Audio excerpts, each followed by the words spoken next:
আমাদের বেসরকারি বিশ্ববিদ্যালয়ের কাঠামো অনুযায়ী একটি অলাভজনক প্রতিষ্ঠানের উপর আরোপ করা হয়েছে কোনো যুক্তি সাথে কোনো যুক্তি আমরা এই 15% জায়গায় খুঁজে পাই।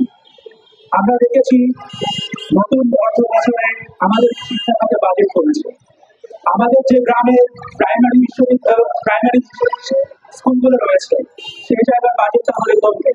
আমাদের গ্রামে যে খেটে খাওয়া মানুষের, শ্রমিকদের, কৃষকদের বাচ্চারা সরকারি অর্থায়নে সরকারি বিদ্যালয়গুলোতে পড়াশোনা করছে, সেই জায়গার বাজেট কমিয়ে আমাদের 15% ভ্যাট দিয়ে তারা কি বোঝাতে চাচ্ছে? তারা শিক্ষাকে বাণিজ্যিকরণ করছে। তারা কি আমাদের এই নব্য নিউলিবারাল ইকোনমিকে বাংলাদেশে খুব শক্তভাবে স্থাপন করতে চায়? আমরা বলতে চাই, আমরা বেসরকারি বিশ্ববিদ্যালয়ের শিক্ষার্থী এবং আমার সংগঠন বাংলাদেশ ছাত্র ইউনিয়ন এবং আমার সংসদ বেসরকারি বিশ্ববিদ্যালয় সংসদ এখানে দাঁড়িয়েছি শুধুমাত্র গুটি কয়েকজন মানুষের মুখের কথার জন্য নয়। আমরা দাঁড়িয়েছি বাংলাদেশের লাখো মানুষের পক্ষে।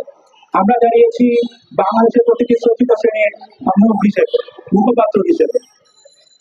আমি আরো বলতে চাই, এই 15% বিশ্ব IMF এবং বিশ্ব ব্যাংকের যে ঋণ, এই ঋণ অন্তত ছাত্রদের পরিবার এবং ছাত্রদের পক্ষে উচিত টাকা দিয়ে শোধ করা যাবে না। এবারও এই টাকা ব্যবহার হয় ফিলিস্তিনে গণহত্যা চালাতে, এই টাকা হয় বিশ্বব্যাপী সাম্রাজ্যবাদ টিকিয়ে রাখতে।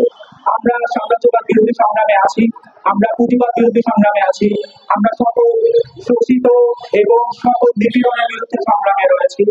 আমরা এটুকুই বলতে চাই, আমি এতটুকু বলতে চাই, আমরা এই 15% ভ্যাট মেনে নেই না, আমরা এই 15% ভ্যাট মেনে নিব না।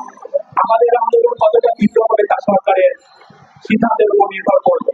কিন্তু এই সরকার যদি এই অযৌক্তিক দাবি থেকে, অযৌক্তিক দর থেকে সরে না আসে, আমাদের আন্দোলন আরো তীব্র হবে।